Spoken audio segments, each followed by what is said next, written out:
تو خلاصہ کلام یہ کہ یہ ان کے وار شیطان کا جو ہوتا ہے نا بڑا رک کر کرتا ہے اور سوچ سمجھ کے کرتا ہے.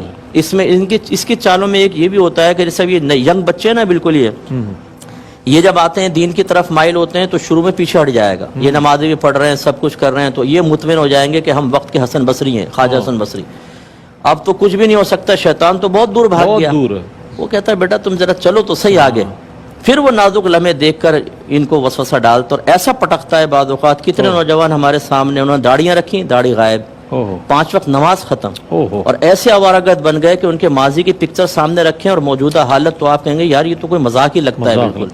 تو اس لیے ان سے غافل ہونا بڑا خطرناک ہے. شیطان اس لیے بہت خطرناک, اور نفس میں جلد بازی ہے, یہ چاہتا ہے فوراً. جیسے اگر آپ بیٹھے نا تو دل میں خیال ہے ابھی کوئی غلط ویب سائٹ کا وزٹ, تو صبر نہیں کر سکے گا آدمی. اتنی خواہش بیدار ہوگی تیزی کے ساتھ کہ بس دائیں بائیں دیکھے گا کوئی ہے تو نہیں, بس جلدی سے کنڈی لگائی بیٹھ کے کھول کے.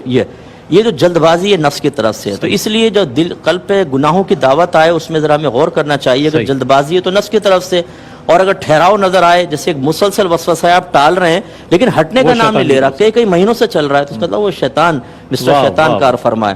تو جب بس ان کی دعوت آئے تو دعوت دور کرنے کا بہترین طریقہ جیسے الا ما رحم ربی, اصل یہ ہے کہ علماء نے فرمایا کہ یہ کتے کی مانند ہے, اور اگر کتا کاٹنے کے لیے آئے تو اس کے مالک کے پاس پناہ لوگے تو بچ جاؤ گے, ورنہ کاٹ لے گا. تو اللہ تعالیٰ نے اس کو تخلیق فرمایا ہماری آزمائش کے لیے, اس مالک کی پناہ لے لیں. اللہ تعالیٰ محفوظ کرتا ہے, شیطان کو بھی دور کرتا ہے. باقی عملی کوشش جاری رکھے جو انشاءاللہ پھر اس پہ کریں. بہت اچھے انداز میں مفتی صاحب نے دونوں چیزوں کو ڈیفائن کیا. اچھا حضرت, کیا تدابیر, کیا اقدامات, کیا اسٹریٹجی ہونی چاہیے کہ نفس و شیطان کے فریب سے انسان بچ سکے؟ وہ طریقے میں چاہتا ہوں ہمارے ناظرین کے لیے ارشاد فرمائیں. سب سے پہلے تو ظاہر شرع کا علم حاصل کرنا بہت ضروری ہے, یعنی قرآن کا علم, حدیث کا علم حاصل کیا جائے.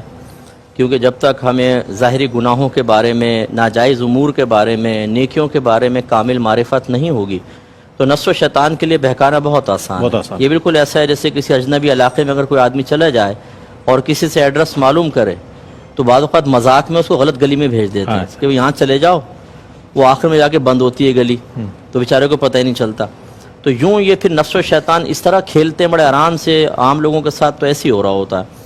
دوسرا جو ہے وہ ہے باطن کا علم, ان کی وہی وساوس کے معاملات کو دیکھنا, پھر باطنی گناہوں کے معاملات کا علم اور معرفت حاصل کرنا, پھر بدلتی ہوئی کیفیات پر گہری نظر.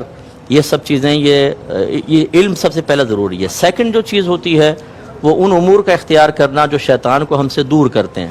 اس میں اچھی صحبت ہے, تقوی اختیار کرنا, گناہوں سے پرہیز کرنا, 5 وقت نماز باقاعدہ پڑھنا, کوشش کرنا مستقل ذکر الہی ہو زبان سے, اور اگر کہیں ریاکاری کا اندیشہ ہو جیسے لوگ بیٹھے ہیں تو قلبی ذکر انسان شروع کر دے. اسی طریقے سے جو ذکر کی مجالس اور محافل ہیں ان میں شرکت کرنا, اور اس کے پھر جسٹ اپوزٹ بری محافل کو چھوڑ دینا, برے دوستوں کو چھوڑنا, گناہوں سے کنارہ کشی اختیار کرنا. اس سے پھر شیطان دور ہٹتا ہے. اور پھر نفس کی چالوں کو سمجھنے کے لیے وہی جیسے بار بار اپنے قلبی احوال پر غور کرنا. ہم بیٹھے ہوتے ہیں, اچانک اندر سے آواز آتی ہے یار پانی تو پی لیں ٹھنڈا سا, چائے کا ایک دم خواہش ہوتی ہے چائے, تو فوراً ارے بھائی چائے تو پلا دو.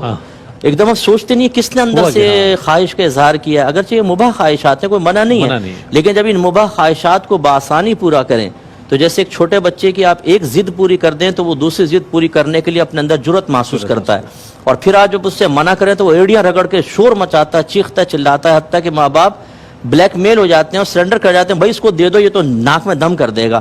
اتنا جب ضدی آپ بنا دیں گے اس کو تو پھر وہ کیسے باز آئے گا. تو پہلے مباح خواہش پوری کراتا ہے, پھر حرام خواہش کی تمنا کرتا ہے. جب ہم مباح سے نہیں روک پاتے تو حرام خواہش سے روکنے کی ہمت اور جرأت بھی پیدا نہیں ہوتی. اس لیے ہم اکثر یہ عرض کرتے ہیں کہ روزانہ کم از کم ابتدا ایسے کریں کہ 3 مباح خواہشات کو ترک کرنے کی عادت ڈالیں. حرام سے تو بچنا ہی بچنا, اس میں کوئی کمپرومائز نہیں ہو سکتا. مباح خواہشات تاکہ طاقت جمع ہو. مثلاً پانی پینے کو دل چاہا, ٹھنڈا پانی, رک جائیں, نہیں پلاؤں گا تجھے. چائے کا دل چاہا, نہیں پینی ہے چائے. 3 خواہش کم از کم 1 ہفتے تک یہ کرتے رہیں. اور بزرگان دین نے فرمایا, کسی نے پوچھا کہ حضور ایک مجھے ریاضت بتائیں, فرمایا جب بولنے کا دل چاہے تو خاموش ہو جا, اور جب خاموش ہونے کا دل چاہے تو باتیں شروع کر دے. تو اگر جسٹ اپوزٹ جائے نا, گرم پانی ٹھنڈا پانی کو پینے کو دل چاہ رہا ہے, نفس نے کہا گرم پلا دیں, گرم چائے تو ٹھنڈی چائے, میٹھا کھانے کو دل چاہ رہا ہے تو نمکین کو دل چاہ رہا ہے تو میٹھے کی طرف. تو یہ تو الٹا اس کے اوپر وار ہوگا. یہ 3 خواہشات کم از کم, اس میں کوئی کمپرومائز نہ کریں. ہاں اگر فرض کریں 4تھی 5ویں آ گئی تو اس میں فیس لیں اس سے, اچھا کہ چلو میں خواہش پوری کر دیتا ہوں، 3 پہ تو روک لیا تجھے، چوتھی فیس کے کیا ہے؟ اندر فیس وہی کہ 10 دفعہ درود شریف، کیا بات، 100 دفعہ درود شریف، سبحان پہلے یہ اللہ، کر پھر اس کے بعد میں کرتا ہوں. سبحان اللہ. اچھا فوراً کہے گا تو پہلے کر لے پھر انشاءاللہ میں کر لوں گا، اچھا یا کہے گا ابھی تو سارا کر لے، رات کو کر لیں گے ایک ساتھ. بات کر لیں. کبھی اس کی بہکائے میں نہ آئے. جہاں آپ نے اس کی بات مان لی دوبارہ تو پھر مانتا نہیں ہے، پھر واہ. وہی ٹھینگا دکھاتا ہے، وہی پولیٹیشنز کی طرح ووٹ لیتے ہوئے گھر پہ آئیں گے اور ووٹ مل گئے تو بولتے پھر قابو میں نہیں آئیں گے. تو خلاصے کلام یہ ہے کہ اس طریقے سے آدمی کرے تو انشاءاللہ ایک نور پیدا ہوتا ہے.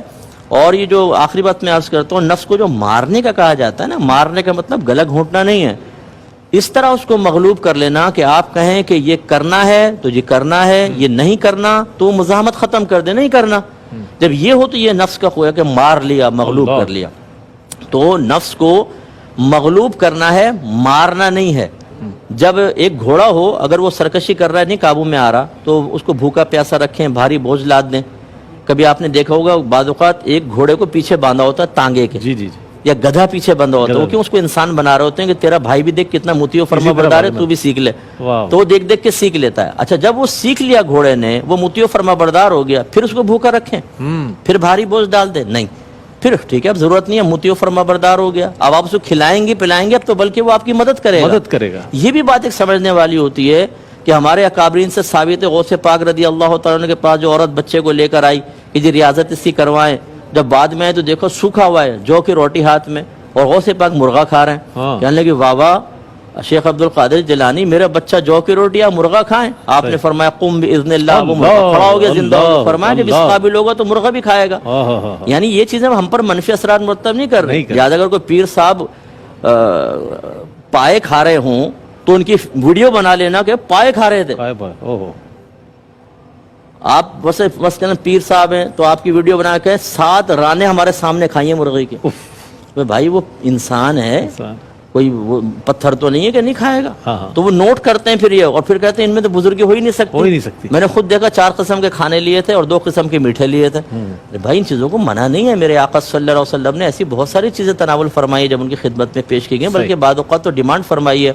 حضرت بریرہ رضی اللہ تعالیٰ عنہ کے گھر گئے تو دستیاں مانگی سرکار نے خاص طور پر. اصل کیا ہے، مغلوب کرنے کے بعد پھر اس کو تھوڑا بہت ریلیف دے دیں، لیکن سرکشی کرنے لگے دوبارہ سختی کی طرف آ جائیں، پھر صحیح ہو جائے گا. بڑے اچھے انداز میں صاحب نے بیان فرمایا. اور